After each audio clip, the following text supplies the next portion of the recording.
أعوذ بالله من الشيطان الرجيم بسم الله الرحمن الرحيم إلا المستضعفين من الرجال والنساء والولدان لا يستطيعون حيلة ولا يهتدون سبيلا فأولئك عسى الله أن يعفو عنهم وكان الله عفوا غفورا ومن يهاجر في سبيل الله يجد في الأرض مراغما كثيرا وسعة ومن يخرج من بيته مهاجرا إلى الله ورسوله ثم يدركه الموت فقد وقع أجره على الله وكان الله غفورا رحيما۔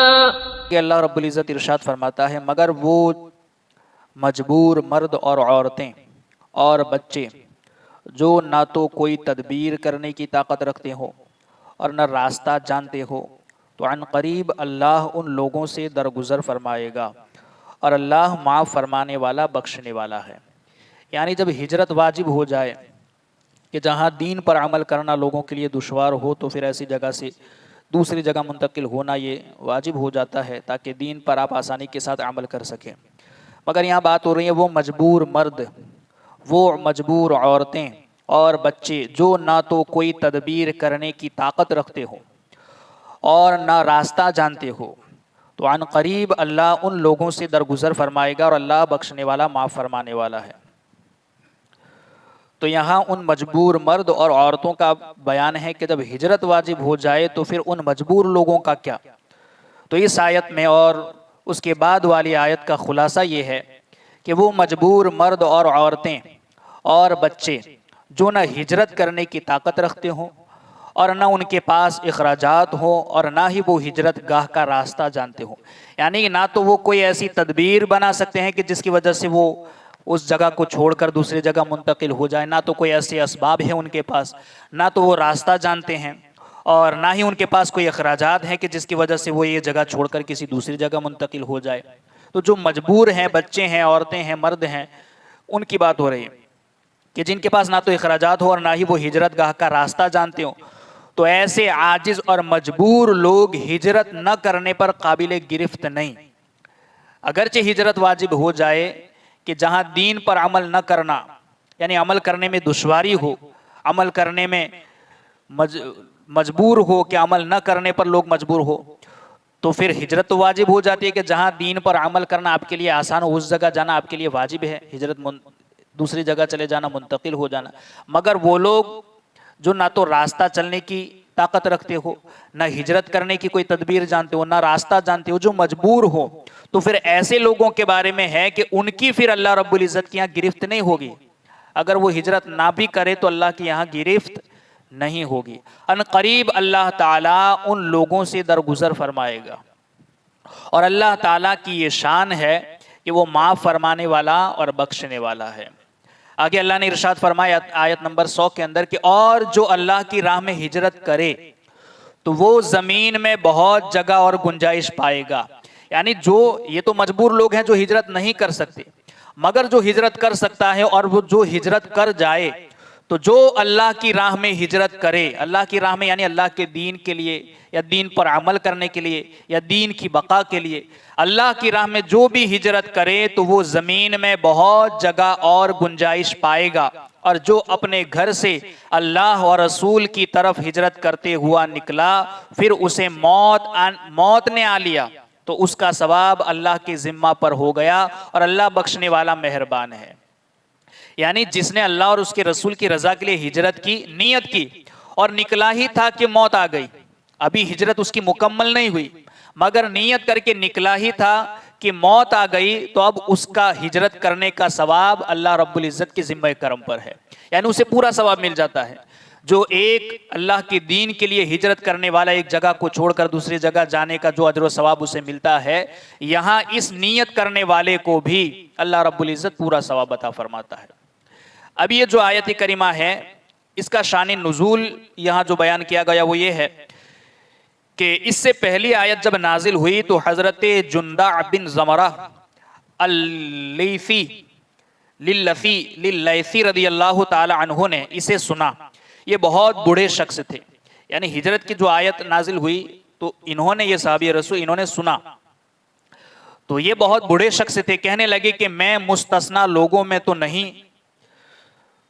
کیونکہ میرے پاس اتنا مال ہے کہ جس میں میں مدینہ طیبہ ہجرت کر کے پہنچ سکتا ہوں. یعنی جب یہ اگلی آیت جو ہے کہ جو مجبور ہے، بے بس ہے، ہجرت کرنے کی طاقت نہیں رکھتے، اللہ رب العزت ان کی گرفت نہیں فرمائے گا. اور آگے والی آیت جب انہوں نے سنی تو کہا کہ میں تو اگلے حکم سے مستثنا نہیں ہوں، میرے پاس تو طاقت ہے، اگرچہ میں بوڑھا ہوں مگر میرے پاس مال ہے کہ جس کی وجہ سے میں ہجرت کر کے مدینہ جا سکتا ہوں. تو میں تو اس حکم سے مستثنا نہیں ہوں،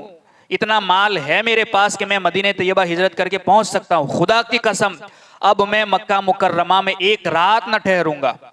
مجھے لے چلو. چنانچہ ان کو چارپائی پر لے کر چلے. یعنی اتنے بوڑھے تھے، ضعیف تھے کہ خود چل بھی نہیں سکتے تھے. انہوں نے کہا مجھے لے چلو. چنانچہ ان کو چارپائی پر لے کر چلے، لیکن مکہ مکرمہ کے بالکل قریب ہی مقام تنعیم میں آ کر ان کا انتقال ہو گیا.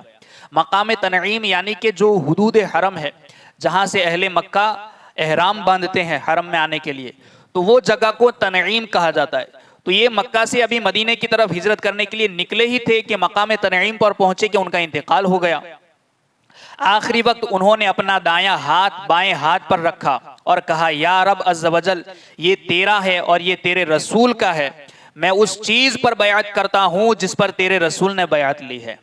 یعنی اپنا ہاتھ دوسرے ہاتھ پر رکھ کر کہا کہ اللہ یہ تیرا ہاتھ ہے اور یہ تیرے رسول کا ہے، اور اس پر میں بیعت کرتا ہوں جس پر تیرے رسول نے بیعت لی ہے.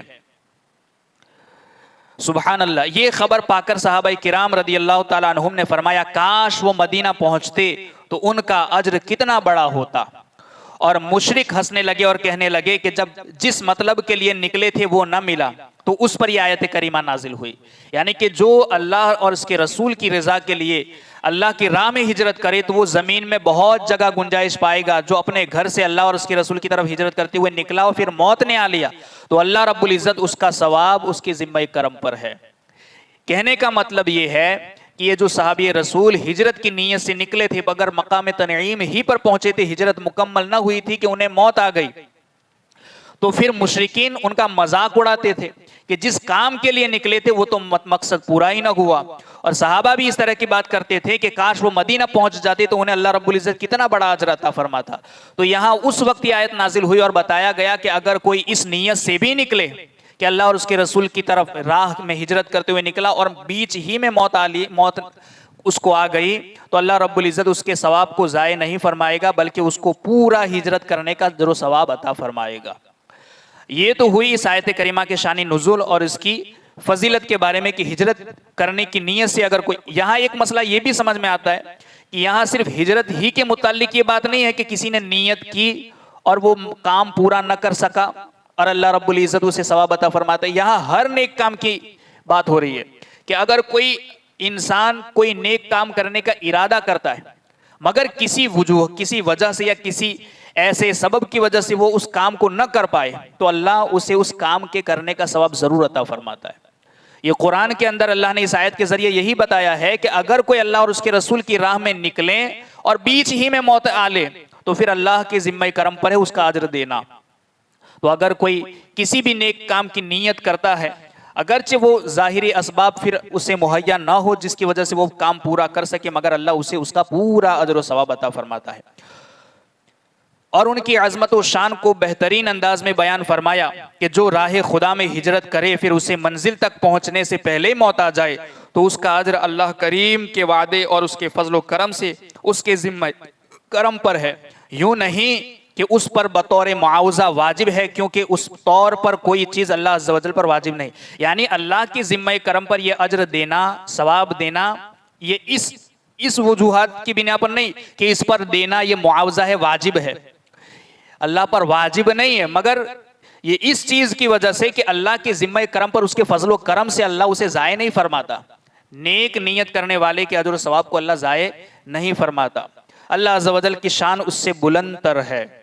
یعنی یوں نہیں کہ اس پر بطور معاوضہ واجب ہے یعنی دینا ہی ہوگا،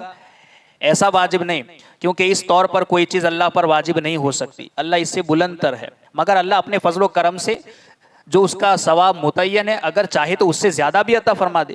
وہ کمال و خوبی کا مالک ہے، وہ ان اللہ علی کل شیء قدیر کا مالک ہے. یہ ہے ہجرت کرنے کے اجر و ثواب. اب یہاں پر کچھ باتیں وہ بھی ہیں کہ مدینہ طیبہ میں مسلمانوں نے ہجرت کیوں کی اور مدینے کی طرف ہجرت کرنا مسلمانوں پر واجب کیوں ہوا. اس پر مفسرین نے کچھ اسباب بیان فرمائے ہیں کہ ابتدائی اسلام میں مدینے کی طرف ہجرت کرنے کے حسب ذیل اسباب تھے. یعنی مدینے کی طرف ہجرت فرض کیوں ہوئی، اس کی کچھ وجوہات تھی، وہ یہاں بیان فرمائی ہے. نمبر 1 کہ مدینہ منورہ میں نبی کریم صلی اللہ تعالی علیہ وسلم پر وقتاً فوقتاً احکام شرعیہ نازل ہو رہے تھے. سرکار پر مدینے کے اندر وقتاً فوقتاً احکام شرعیہ نازل ہو رہے تھے. یہ اس وقت کی بات ہے کہ سرکار تو مدینہ چلے گئے تھے ہجرت فرما کر، مگر دیگر مسلمان جو مکہ مکرمہ میں یا دیگر کسی اور جگہ پر رہتے تھے ان کے لیے ہجرت کرنا پھر جو واجب ہو گیا یا فرض ہو گیا مدینے کی طرف، تو وہ اس وجہ سے کہ مدینے کے اندر سرکار علیہ الصلوۃ والسلام پر دین کے احکام وقتاً فوقتاً نازل ہو رہے تھے اور دین کی مکمل تعلیم حاصل کرنے کے لیے ضروری تھا کہ مسلمان ہر طرف سے اس مرکز علم کی طرف آ جائیں. یعنی ادھر ادھر بکھرے ہوئے مسلمانوں کے لیے ضروری تھا کہ دین کی مکمل تعلیم اگر حاصل کرنی ہے تو وہ ایک جگہ جمع ہو جائے. اسی طرح اب بھی اگر کوئی مسلمان کسی ایسے علاقے میں، یعنی اب کی بات ہو رہی ہے کہ اب بھی اگر کوئی مسلمان کسی ایسے علاقے میں رہتا ہو جہاں علماء دین نہ ہو تو اس پر واجب ہے کہ وہ دین کا علم حاصل کرنے کے لیے اس علاقے کی طرف ہجرت کرے جہاں علماء دین موجود ہوں، جہاں اس کے لیے دین سیکھنا، دین کے احکامات پر عمل کرنا، دین کی تعلیمات حاصل کرنا آسان ہو، اور وہاں جا کر علماء دین سے علم حاصل کرے. نکاح سے پہلے نکاح اور طلاق کے ضروری مسائل سیکھے، حج اور عمرہ سے پہلے حج اور عمرہ کے مسائل معلوم کرے، تجارت کرنے سے پہلے تجارت، بیع و شراء اور سود کے مسائل کا علم حاصل کرے، بالغ ہونے سے پہلے نماز، روزہ، زکوٰۃ کے مسائل کا علم حاصل کرے. علی ھذا القیاس، یعنی اسی طریقے سے آپ قیاس کرتے چلے جائیں کہ جو جس معاملے میں لگا ہوا ہے وہ اس معاملے کے حاصل کرنے سے پہلے ہی اس کا علم حاصل کر لے. نکاح سے پہلے نکاح کے تمام مسائل، طلاق کے مسائل کا جاننا ہمارے لیے ضروری ہے. تجارت کرنے سے پہلے تجارت کے تمام مسائل اور اس کے جو دینی مسائل ہے اس کا جاننا ضروری ہے. اسی طریقے سے ایک انسان کو بالغ ہونے سے پہلے بچے کو نماز، روزہ، حج و زکوٰۃ کے مسائل کا جاننا یہ ضروری ہے. اسی طریقے سے آپ ہر معاملے کو قیاس کرتے چلے جائیں کہ آپ جو جس معاملے میں قدم رکھنا چاہتے ہیں اس کے پہلے مسائل حاصل کرنا دین کے معاملے میں ضروری ہے. ایک سبب تو یہ تھا مدینے کی طرف ہجرت کرنے کا کہ وہاں سرکار پر احکام شرعیہ نازل ہو رہے تھے اور دین کا مکمل علم حاصل کرنے کے لیے ہر مسلمان کو یہ ضروری تھا کہ وہ کسی ایک جگہ آ کر جمع ہو جائے. دوسرا سبب یہ ہے کہ مدینے میں مسلمان آزادی سے احکام شرعیہ اور شعائر اسلام پر عمل کرتے تھے، جبکہ دوسری جگہ پر ایسا نہیں تھا. لوگ آزادی سے نماز نہیں پڑھ سکتے تھے،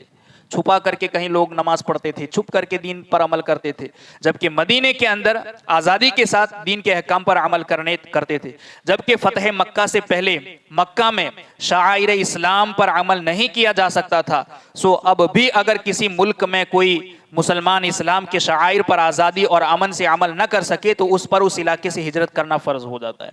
یعنی اب بھی اگر ایسا معاملہ ہو کہ جہاں کسی مسلمان کو اپنے دین کے احکامات پر یا دینی تعلیمات پر عمل کرنا دشوار ہو یا کھل کر یا آزادی سے عمل نہ کر سکتا ہو تو پھر ایسی جگہ سے بھی مسلمان کو اس جگہ ہجرت کر جانا واجب اور فرض ہو جاتا ہے جہاں آزادی کے ساتھ وہ عمل کر سکتا ہو. تیسرا سبب یہ ہے ہجرت کرنے کا مدینے کی طرف کہ مکہ سے مدینے کی طرف ہجرت کی فرضیت کا سبب یہ بھی تھا کہ یہ بتلایا جائے کہ اسلام میں وطن کی اہمیت نہیں ہے بلکہ دین کی اہمیت ہے. لوگوں کو یہ بھی بتایا جائے کہ جو دین اسلام ہے اس کے نزدیک وطن کی، گھر کی، کاروبار کی، تجارت کی اہمیت نہیں بلکہ دین کی سربلندی کی اہمیت ہے اور دین کی خاطر وطن کو چھوڑ دیا جائے گا. اور یہ کہ نبی کریم صلی اللہ تعالی علیہ وسلم کی اطاعت اور آپ کی اتباع مسلمانوں پر فرض ہے. اور یہ بھی بتایا جائے کہ نبی کی اتباع، کہ نبی نے ہجرت کی تو اب ہر مسلمان کے لیے نبی کی اتباع کرتے ہوئے ہجرت کرنا فرض ہے. اور دوسرا یہ کہ دین کے اندر دین پر عمل کرنا ضروری ہے. گھر بار چھوڑنا، وطن چھوڑ دینا، اس سے زیادہ دین کی اہمیت ہے مسلمانوں کے نزدیک. مگر آج معاملہ الٹ ہو گیا ہے کہ آج اگر ہمیں دین پر عمل کرنے کی وجہ سے کوئی دنیاوی نقصان ہو رہا ہو تو انسان دین پر عمل کرنا چھوڑ دیتا ہے مگر دنیا کو جلدی قبول کرتا ہے. اللہ اس سے معاف فرمائے. اور جب نبی کریم صلی اللہ تعالی علیہ وسلم نے مدینے کی طرف ہجرت کر لی تو اب آپ کی اتباع میں مسلمانوں پر بھی ہجرت فرض کر دی گئی. یعنی حضور نے جب مکہ سے مدینے کی طرف ہجرت کر لی تو اب ہر مسلمان پر اللہ رب العزت نے حضور کی اتباع میں ہجرت کرنا مدینے کی طرف فرض کر دیا. اور اس لیے بھی کہ مدینہ منورہ میں اسلام کی پہلی ریاست تھی, یعنی مدینہ اسلام کی پہلی ریاست بنا, تو اس ریاست کو مضبوط اور مستحکم یعنی مضبوط اور طاقتور بنانے کے لیے وہاں مسلمانوں کی عددی قوت بڑھانا ضروری تھا. یعنی تعداد کے اعتبار سے مجموعی مسلمانوں کی تعداد وہاں زیادہ ہونا یہ ضروری تھا اسے مضبوط بنانے کے لیے, اور یہ اسی وقت ہو سکتا تھا جب مسلمان مدینے میں جمع ہو جائیں. یہ وہ اسباب ہیں جو مدینے کی طرف ہجرت فرض ہوئی. تو فرض کیوں ہوئی, یہ اس کے اسباب مفسرین نے بیان کیے کہ پہلا سبب تو یہ ہے کہ دین کے احکامات مدینے میں مسلسل نازل ہو رہے تھے. اب ہر مسلمان کو دین کی مکمل تعلیم حاصل کرنے کے لیے کسی علمی مرکز پر جمع ہو جانا یہ ضروری تھا. دوسرا سبب یہ تھا کہ مسلمان مدینے کے اندر آزادی کے ساتھ دین پر عمل کر سکتے تھے, جبکہ دوسری جگہ آزادی کے ساتھ دین پر عمل کرنا مشکل تھا, اس لیے مدینے کی طرف ہجرت کرنا فرض ہو گیا. تیسرا سبب یہ ہے کہ مکہ سے مدینے کی طرف ہجرت کی فرضیت اس لیے بھی ہوئی کہ دین پر عمل کرنے والوں اور دین سے بغاوت کرنے والے یعنی دین کے دشمنوں کو, اسلام کے دشمنوں کو یہ بتایا جائے کہ ہمارے دین کے اندر دین کی اہمیت اتنی زیادہ ہے کہ ہمیں وطن چھوڑنا پڑے تو ہم وطن کو بھی چھوڑ دیں, تجارت چھوڑنی پڑے تو ہم تجارتوں کو بھی چھوڑ دیں, اور حضور کی اتباع کے لیے ہم ہر قربانی پیش کر دیں. تو یہ ایک سبب یہ بھی تھا. تو ان وجوہات کی بنا پر مدینے کی طرف مسلمانوں پر ہجرت فرض کر دی گئی. اور بھی ہجرت کے جو اسباب ہے کہ ہجرت کرنا کب نفع بخش ہے, ہجرت کرنا کب ضروری ہو جاتا ہے, انشاءاللہ آئندہ کل ہجرت کے متعلق چند ضروری باتیں پیش کریں گے. اللہ رب العزت کے کئی سنی باتوں پر عمل کی توفیق عطا فرمائے. یہ ہجرت کا معاملہ ایسا نہیں کہ کسی ایک ملک سے دوسرے ملک میں جانا ہی ہجرت ہے, بلکہ آپ کسی ایسے علاقے میں رہتے ہیں جہاں دین پر عمل کرنا آزادی کے ساتھ مشکل ہے, مگر کسی دوسرے محلے میں جا کر آپ دین پر آسانی کے ساتھ عمل کر سکتے ہیں, تو ایک محلے سے دوسرے محلے میں جانا بھی یہ بھی ہجرت ہے. ایسے مسلمان کو بھی ہجرت کرنے کا پورا ثواب عطا, بلکہ حدیث پاک کا مفہوم ہے کوئی ایک بالشت پر بھی دین پر عمل کرنے کے لیے ایک بالشت کے برابر بھی اگر کوئی جگہ چھوڑ کر آگے بڑھا تو اللہ رب العزت اسے پوری ہجرت کا ثواب عطا فرماتا ہے.